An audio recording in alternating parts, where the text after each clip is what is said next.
What mindset shifts are most critical to senior leaders to succeed in today's global environment?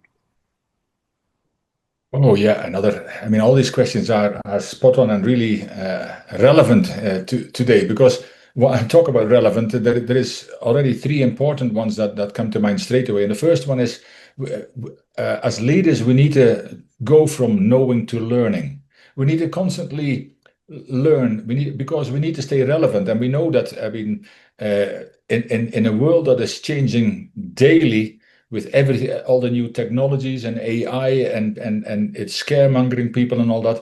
But for leaders to succeed, they cannot just sit down and say, "Okay, I've arrived." And that's what happens when I mention the five levels. The first level is a boss, and unfortunately, more than 70% of people, when they arrive at that first level, they become a boss.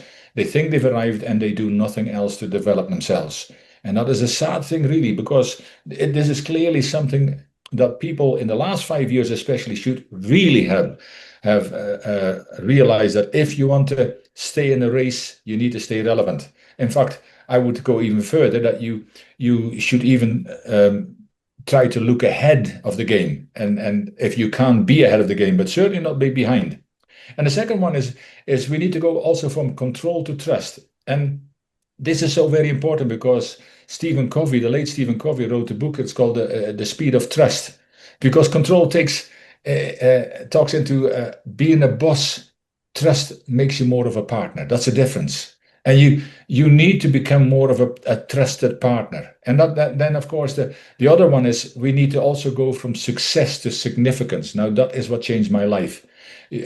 John Maxwell, the number one leadership guru in the world, and we've got a Maxwell leadership team around the world that's now got more than 60,000 coaches, trainers, and speakers in it.